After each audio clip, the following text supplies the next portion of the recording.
Bom dia, meus amigos, tudo bem? Hoje nós fomos convidados aqui pelo ilustríssimo professor Cândido, está aqui do meu lado, né?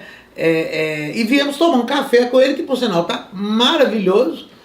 E professor Cândido, para quem não conhece, é professor da UFMG, da Escola de Economia, doutor pela Universidade do Rio de Janeiro, Federal do Rio de Janeiro, e já trabalhou em todos os lugares que vocês possam considerar interessante.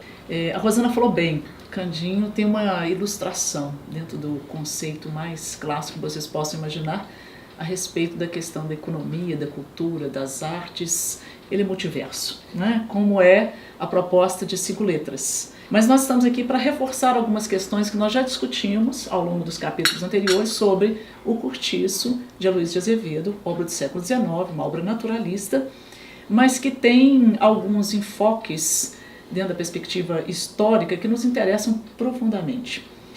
E como há muitas oportunidades de discussão, nós fechamos um foco, que é a questão da economia. Por isso estamos aqui, não é, Candinho? Para você nos ajudar.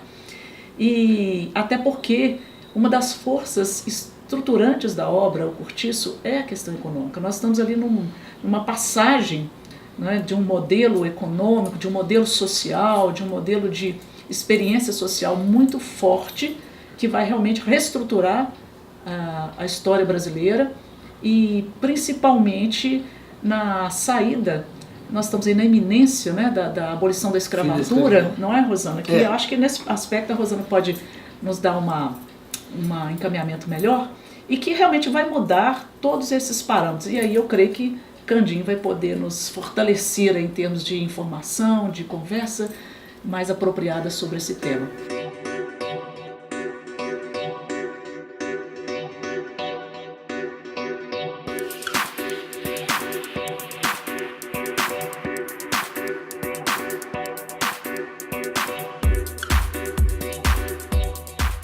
Não, Rosana, vamos falar um pouquinho como é que está a questão da abolição?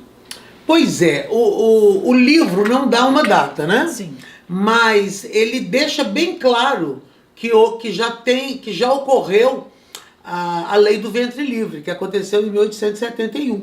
Vamos deixar o Candinho falar, não é? Porque ele é a nossa, como diz o outro, é a nossa cereja do bolo de hoje, não é? Bom, eu gostaria de falar um pouco da economia brasileira na segunda metade do século XIX, quer dizer, um pouco antes da abolição. Nós temos aí alguns fatos importantes. Então, o marco inicial é 1850, quando foi determinada a proibição do tráfico negreiro. E isso aí é muito importante para o desenvolvimento da economia brasileira, porque os capitais que até então estavam alocados nessa atividade, eles são disseminados para uma série de atividades como transportes, como comercialização, infraestrutura de modo geral. Então a economia brasileira ela começa a se desenvolver mais a partir daí. Até então nós dizemos que a economia brasileira é chamada primária exportadora. Por quê? Porque todo o dinamismo dela advém de um produto principal, que no caso era o café. E nós vamos ter então, a partir da segunda metade do século XIX, uma grande expansão da cultura cafeeira, primeiro no Vale do Paraíba, e depois o deslocamento do café para as terras paulistas. E, portanto, começa também um processo de transferência da atividade cafeeira ao lado da decadência da economia açucareira. Isso aí traz um fluxo migratório para a cidade do Rio de Janeiro. Então, paralelamente ao florescimento, né, dessa economia cafeeira, nós temos também o desenvolvimento das cidades, né? Começa a haver uma procura muito grande, né, pelos serviços na cidade do Rio de Janeiro, e também há um incipiente processo de industrialização. Muita gente acha que industrialização no Brasil só tem sentido a partir de 1930. Com Vargas, né? Com Vargas, né? Algumas interpretações falam que não havia indústria nenhuma, não é verdade. Não é verdade. Havia uma base industrial incipiente, mas havia, né? É verdade que a indústria ela pesava só 10% do PIB, mas nós tínhamos aí indústrias têxteis importantes, indústria de produtos alimentares, indústria de instrumentos óticos, Mas, navais. Talvez eles falem isso, eu concordo absolutamente com a sua visão, você não tem indústria só a partir de 30, não, mas será que não é porque, ainda no segundo reinado, porque com Vargas, a gente tem uma política de industrialização, quer dizer, parte do Estado. E no segundo império, não. Né? Essa coisa vem do capital privado, não há um incentivo governamental. Não é isso? Talvez esses autores usem, façam uso dessa argumentação. Isso, exatamente. Que está errada.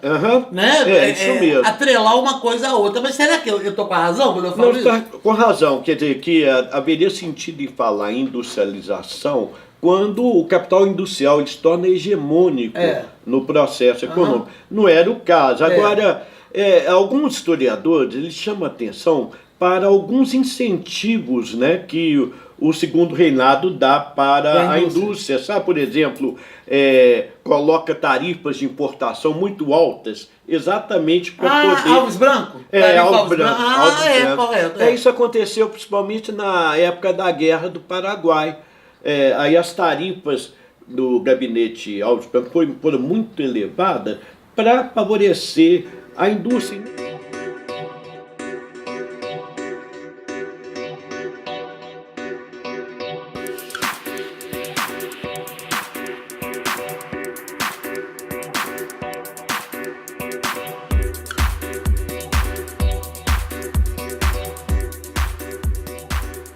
Nesse período, então, a indústria têxtil ela tem um grande impulso. Quer dizer, então é interessante ver assim, que o café ele possibilitou a disseminação dos capitais para outras atividades. Primeiro para a cultura do algodão e depois do algodão para a indústria têxtil. Então já há algum desenvolvimento têxtil. Agora, historicamente falando, tem muita coisa para a gente alinhavar aí. Você fala o crescimento da indústria algodoeira. Isso. No momento que os Estados Unidos vive a guerra de secessão. Sim. Como os Estados Unidos era o maior produtor de algodão... Isso traz oportunidade para aí, o Brasil. Oportunidade para gente plantar algodão que vai ser plantado aqui para suprir a carência lá. O açúcar também, não tem essa história nesse momento também? Sim, mas nesse período já há uma decadência mesmo da economia açucareira, principalmente aí na província do Rio de Janeiro, né? O que reforça... Mas o algodão tá certo, tá atrelado aos Estados Unidos. Atrelado. E aí há uma liberação, né, de mão de obra do campo para a cidade, quer dizer, já há um certo fluxo migratório. Eu posso só fazer um adendozinho também, tendo em vista isso que você voltou a um ponto que você falou anteriormente, que é essa questão do fluxo migratório. A decadência do açúcar também no Nordeste brasileiro. Né? E com a proibição do tráfico negreiro, já imposto ao Brasil, muitos dos escravos que estavam na região Nordeste, aí vem do Pernambuco, chega até a Bahia, eles são trazidos agora para o Sudeste devido justamente a esse incentivo agora da agricultura do café. Do café. Não é? Mas eles estão no interior, não é? dos estados ali, e principalmente vamos agora a um foco ali ao Rio de Janeiro, que neste momento é a corte. Não é? Como que fica essa questão do fluxo desse contingente de pessoas na condição de escravas ali para a corte, além dos que vão para o interior, mas ali naquela localidade? Porque a obra, inclusive do Luiz de Azevedo, tem uma personagem que nós já tratamos dela com alguma ênfase, que é a Bertoleza. Né? Ela é um paradigma para a gente. E ela não é mais a escrava da casa grande, ela não é a escrava que vai para as fazendas, não é? Ela é escrava da cidade, que é o que chamava escravo de ganho, não é, Rosana? Você quer falar um pouquinho disso? Que aí Posso. O Candinho pode nos explicar a mudança, inclusive, das relações.